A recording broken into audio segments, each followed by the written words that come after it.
we close this evening's show with top plays. Yes, I know it's a day later than usual, but don't worry, just as star-studded as ever. We begin with a couple of 1,000-point scorers from last week, starting with Emmaus's Will Barber, who finally reached the milestone last Wednesday at Bethlehem Catholic. After back-to-back postponements, the senior was finally able to etch his name into Green Hornets history as part of a 25-point performance against the Golden Hawks. The milestone bucket coming with this turnaround jumper less than 3 minutes into the game. Barber has actually posted 20 or more points in 5 straight games now.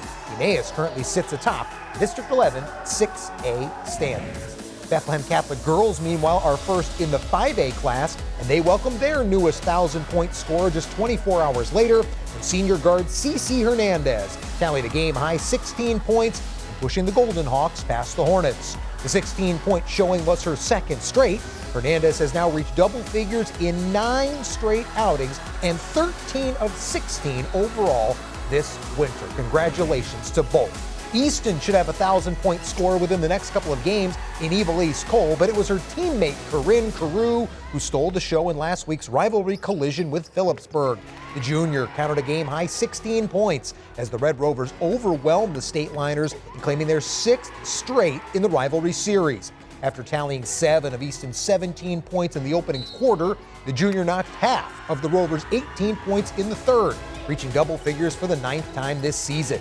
Easton, which is 15-1 overall and currently atop the District 6A standings, still has 3 games left this week, the first of those tonight against East Stroudsburg North. And speaking of approaching milestones, Parkland's Nick Koval is currently just 50 points shy of matching his dad's all-time total and only 85 away from breaking the Trojans' program record set by Sam Isorio. The senior guard took another step towards those marks on Saturday when he registered a game-high 20 points as Parkland handed Central Catholic its first loss in over a month.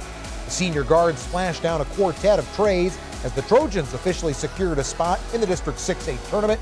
Koval has reached double figures in all 15 games this season and has now gone for 20 or more 13 times this winter. Game of the week last week, though, came in the Colonial League, where the highly anticipated showdown between Notre Dame and Palmerton did not disappoint. Blue Bombers down 3 late when Trace Staller drains the corner triple, sending this one into overtime, where they'd need 2 bonus sessions to settle the score. A couple of Crusaders finishing with career highs in the victory.